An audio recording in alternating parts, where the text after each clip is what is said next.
આજે આપણે એક એવી ઔષધ વિશે ચર્ચા કરીશું કે જે વાયુથી થતા 80 પ્રકારના રોગોનો નાશ કરે છે અને અત્યારે ઘરે ઘરે જોવા મળતા કમરના દુખાવાની તે અક્ષીર ઔષધ છે. આ ઔષધ તમે બજારમાં ખરીદવા જશો તો તમને તે તૈયાર માર્કેટમાં મળશે નહીં અને તમારે તેમ કરવાની જરૂર પણ નથી, કારણ કે આ ઔષધને તમે ઘરે સહેલાઈથી બનાવી શકો છો. શું તમે આ ઔષધ અને એના અનેક આવા ઔષધીય ગુણો વિશે જાણવા માંગતા હોય તો અમારા વિડીયોને અંત સુધી જોવા નમ્ર વિનંતી. નમસ્તે, હું ડૉક્ટર ચિરાગ વિડજા અમારી યુટ્યુબ ચેનલમાં તમારું હાર્દિક સ્વાગત કરું છું. ભાવપ્રકાશ નામના ગ્રંથમાં કહ્યું છે કે મેથિકા ચંદ્ર સુરસ્ય કાલા જાજી યવાનિકા એતત ચતુષ્ટયમ યુક્તમ ચતુર્બીજમ ઇતિ સ્મૃતમ. અત્યારે ઘણા બધા લોકો શરીરના વિવિધ દુખાવા માટે મેથીના દાણા ચાવતા હોય છે. જો આ મેથી દાણાની સાથે કલોંજી, અશેડિયો અને અજમાના બીજને જો મેળવીને લેવામાં આવે તો આ ઔષધ ખૂબ જ પાવરફુલ બની જાય છે. આ ઔષધ એટલે કે ચતુર્બીજ ચૂર્ણ. આચાર્ય ભાવ મિશ્ર આ ચતુર્બીજ ચૂર્ણની ઉપયોગિતા દર્શાવતા કહે છે કે તત ચૂર્ણમ ભક્ષિતમ નિત્યમ નિહંતિ પવન આમયમ અજીર્ણે શૂલમ આધમાનમ પાર્શ્વશૂલમ કટિવ્યથામ. એટલે કે આ ચતુર્બીજ ચૂર્ણનું જો નિયમિત રીતે યોગ્ય વેદની સલાહ મુજબ સેવન કરવામાં આવે તો તે વાયુના રોગોનો નાશ કરે છે.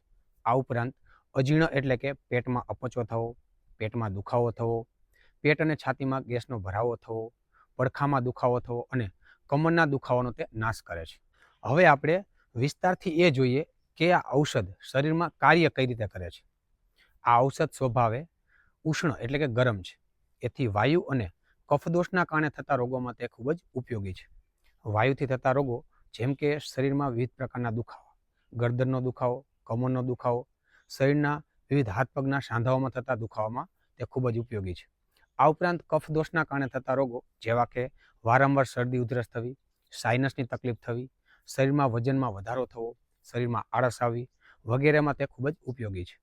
આ ઉપરાંત બેઠાડું જીવનશૈલીના કારણે થતા અમુક રોગો જેવા કે શરીરમાં રહેલા લોહીમાં શુગરનું પ્રમાણ વધી જવું, લોહીમાં કોલેસ્ટ્રોલનું પ્રમાણ વધી જવું, શરીરનો વજન વધતો જવો, એવામાં આ ઔષધ યોગ્ય રીતે જો સેવન કરવામાં આવે તો સૂક્ષ્મ સ્તરે ચયાપચયની પ્રક્રિયા સુધારે છે.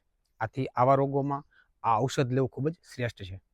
ચતુર્બીજ ચૂર્ણનો બીજો ગુણ છે લઘુ, એટલે કે તે પચવામાં હલકું છે અને તે શરીરમાં લાઘવતા ઉત્પન્ન કરે છે. આથી જે લોકોને શરીરમાં કફ અને ચરબી વધી જવાથી શરીરમાં આળસ આવતી હોય, શરીરમાં ભારેપણું લાગતું હોય અને શરીરમાં મંદતા આવી ગઈ હોય તેવા લોકો જો આ ચૂર્ણનું યોગ્ય રીતે સેવન કરે તો તેના શરીરમાં રહેલી વધારાની ચરબી અને કફ દૂર થઈ તેના શરીરમાં સ્ફૂર્તિ આવે છે. આ ચતુર્બીજ ચૂર્ણ જે લોકોને ખાધેલા ખોરાકનું યોગ્ય પાચન ન થતું હોય અને પેટમાં ભારેપણું લાગતું હોય, પેટમાં ગેસ ભરાઈ જતો હોય તેવા લોકો જો યોગ્ય રીતે સેવન કરે તો તેના શરીરમાં અગ્નિનું દીપન થાય છે અને પાચનનું કાર્ય થાય છે. આથી વ્યક્તિને ભૂખ પણ સરસ લાગે છે અને ખાધેલા ખોરાકનું યોગ્ય પાચન થાય છે. આ ઉપરાંત વાયુનું અનુલોમન એટલે કે પેટમાં ભરાઈ ગયેલા ગેસનું સવડી દિશામાં ગતિ કરાવે છે. ચતુર્બીજ ચૂર્ણ વજન ઘટાડવામાં પણ ખૂબ જ ઉપયોગી છે.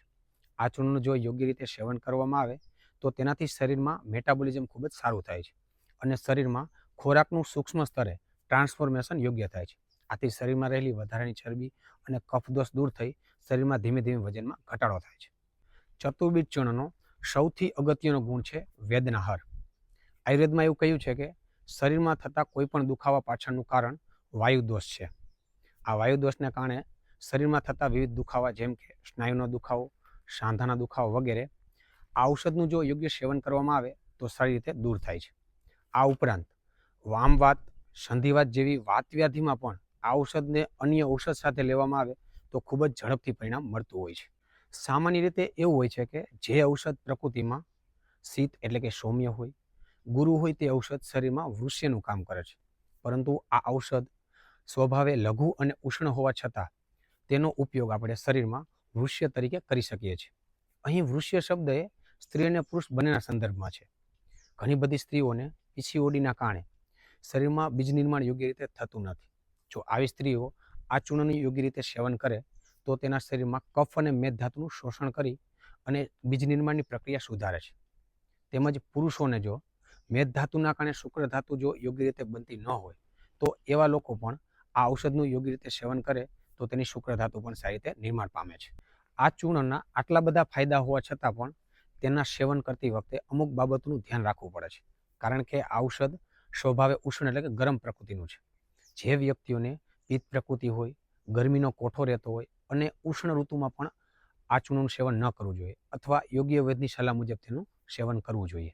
હવે આ ચૂર્ણને તમારે ઘરે બનાવવા માટે સૌપ્રથમ મેથી, અજમો, અશેડિયો અને કલોંજીના બીજને સરખી માત્રામાં એટલે કે 50 ગ્રામ મેથી, 50 ગ્રામ અજમો, 50 ગ્રામ અશેડિયો અને 50 ગ્રામ કલોંજીને લઈ તેને અલગ અલગ શેકી તેનું બારીક ચૂર્ણ તૈયાર કરવું અને ત્યારબાદ આ બધા ચૂર્ણને મિક્સ કરી એરટાઇટ બરણીમાં ભરી દો અને જ્યારે જરૂર પડે ત્યારે તેનો ઉપયોગ કરવો જોઈએ.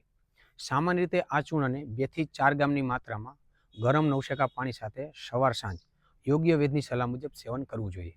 તો મિત્રો, આશા રાખીએ છીએ કે તમને અમારો આ વિડીયો ગમ્યો હશે. જો અમારો આ વિડીયો તમને ગમ્યો હોય તો અમારા વિડીયોને લાઇક કરો અને વધુમાં વધુ શેર કરો અને અમારી ચેનલને સબસ્ક્રાઈબ કરો. જય ધન્વંતરી.